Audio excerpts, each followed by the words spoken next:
Welcome to this explainer. Okay, today we're diving into a truly profound paradigm shift, straight from the mind of the legendary philosopher Alan Watts.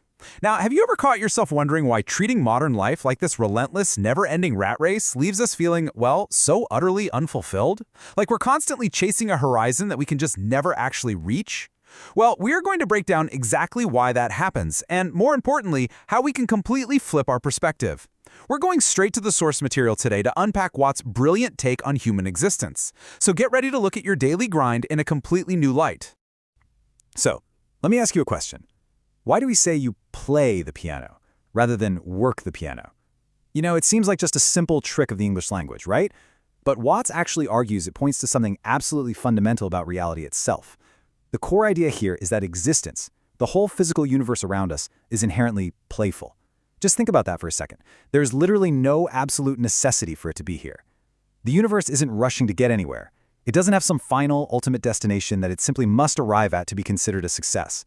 And by looking at existence through this lens of play rather than work, we can really start to see the cracks in how we structure our own lives. Section 1. The Playful Universe, Music versus Travel. To really wrap our heads around this idea of a playful universe, we've got to contrast two totally different human activities. Think about when you travel. What are you actually doing? You're trying to get somewhere.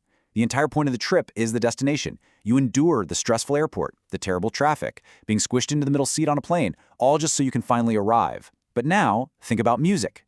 The end of a song is never the point of the song. If you go out to listen to a beautiful symphony, you aren't just sitting in your seat eagerly waiting for it to be over so you can cross it off your to-do list.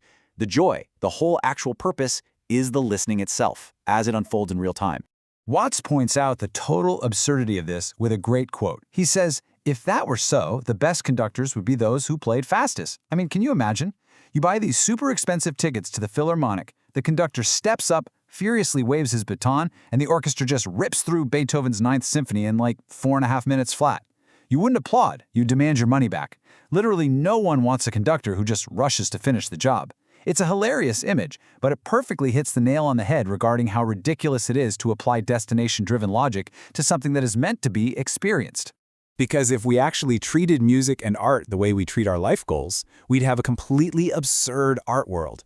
Composers would only write finales, audiences would get all dressed up, drive all the way to the concert hall, sit down, listen to one giant crashing chord, and then just go home totally satisfied.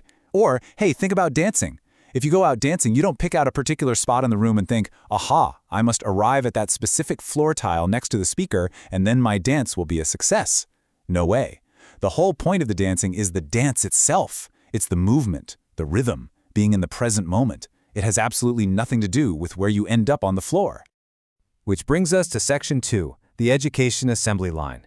Watts explains that we take young children, kids who naturally know exactly how to play and live in the moment, and we shove them into this strict, graded corridor. And it's a corridor you basically can't escape. How are we coaxed along? Well, Watts calls it a, come on, kitty, kitty, kitty mentality. We just constantly dangle the next milestone in front of them to keep them moving down this dark hallway. Always looking ahead, but never actually looking at where they are right now. And this pipeline starts early. Right around age 5. Come on, kitty, kitty, go to kindergarten. That's the great thing. Because when you finish that, you get to first grade, and then second grade. Then you blast out of grade school, and suddenly you're 14, high school. The engine is really revving up now. The big thing is coming. Then age 18, college. Oh man, you are almost there. Then age 22, graduate school. And when you're finally through with the whole shebang, at age 25 or older, you finally get to step out and join the world. You've been pushed, stressed, tested, and rushed, constantly told that the great thing is literally just one graduation away. But what actually happens when you finally join the world? Well, you enter the racket. You get into some business. Maybe you're selling insurance or software, whatever it is, and they've got a quota for you to hit. And you are gonna hit that quota, because if you do, you get the promotion. The momentum just never stops. All the time, that thing is coming, it's coming, it's coming. That great ultimate success you've been sweating and bleeding for since you were 5 years old. It's forever, just around the very next corner.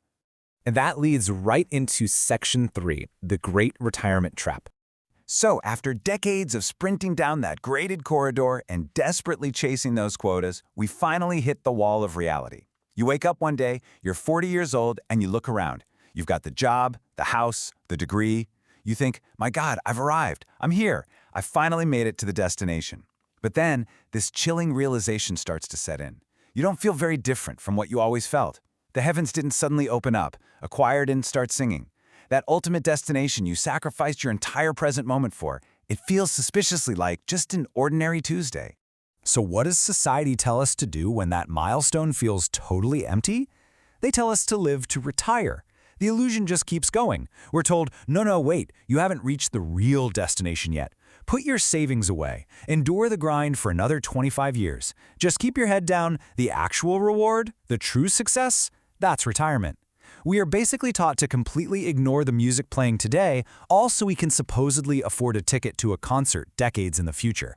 And then, at 65, you finally get to retire. But Watts points out the absolutely tragic irony here.